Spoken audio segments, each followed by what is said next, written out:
So we are getting more insight into the Bank of Canada's thinking at its meeting earlier this month. Now, of course, the Bank of Canada cut interest rates yet again for a seventh straight time. And this time, at least one economist said the only reason for the reduction in borrowing costs was the threat of tariffs.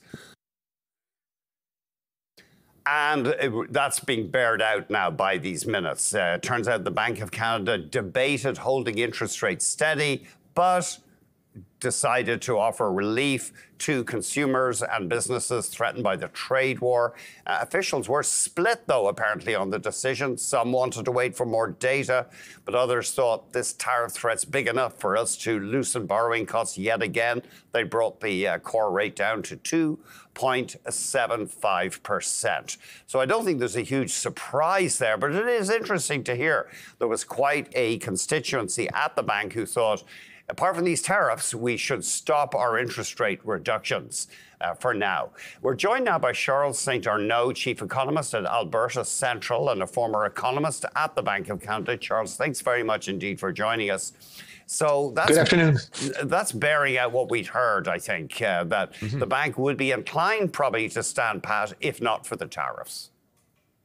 Yeah, well, it reinforced what we've heard from Governor Macklem last week in his speech, that it's clear now that the threshold for the Bank of Canada to cut rates further is much higher than what was believed. So it reinforced that. And also, with the new information we got since the March meeting, especially the CPI release from last week, it's clear that the bank is really getting more worried about the inflation outlook than by the growth outlook, at least at this point. Yeah, because the unexpected strength of the economy in late 2024 apparently shifting the balance of risks, making inflation more of a possible threat.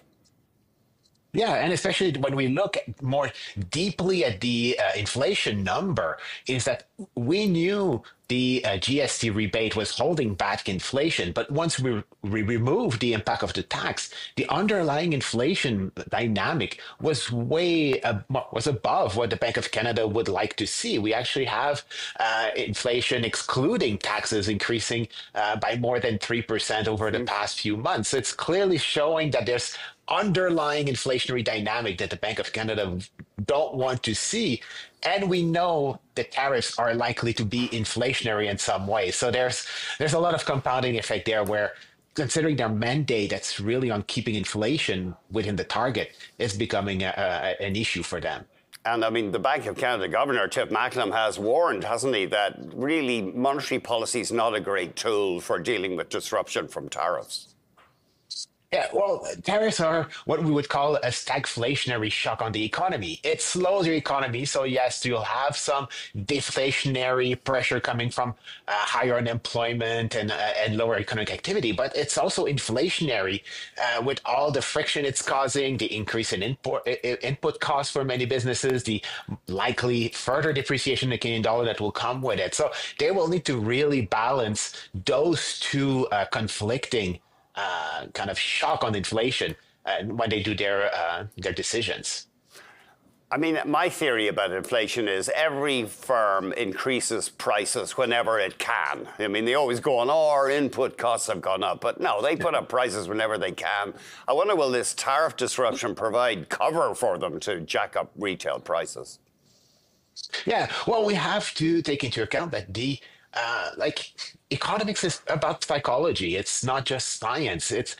And we see it when consumers are expecting higher prices. It's much easier for businesses to also pass higher costs to consumers. And we see more willingness of that. Last week, we got the Canadian Federation of Independent Business survey. And one of the question asking what firms are expecting in terms of price increase over the next year is, again, showing that firms in Canada, small businesses will be more willing to pass extra costs to consumers.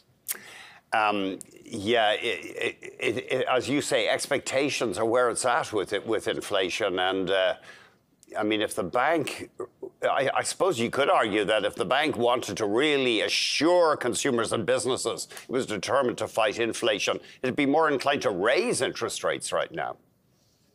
Well, that at this point is probably a risk that we could see.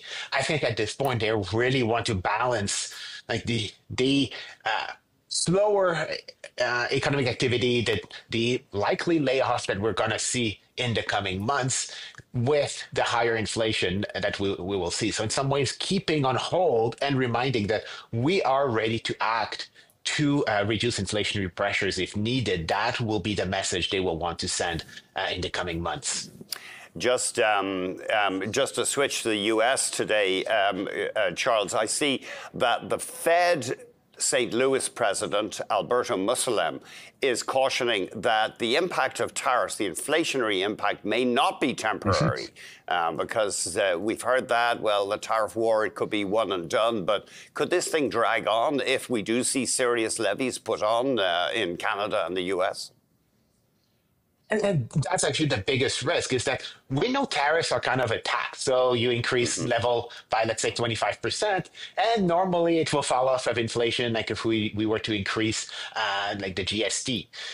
Unfortunately, is that it creates the tariffs create a lot of frictions in the economy. There's also a lot of those costs that get passed, and the pass-through from tariffs can be relatively slow or rapid. And if it push inflationary or inflation expectations higher, you can get in a situation where there's a bit more of an impact in the medium to long term on inflation. And I think that's what he's hinting at, is that they're getting worried that maybe what would normally be a one-off impact on inflation will become a bit more permanent. Very similar to what we had during the post-COVID recovery.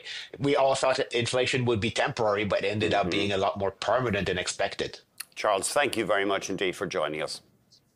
Thank you for having me. Charles St-Arnaud,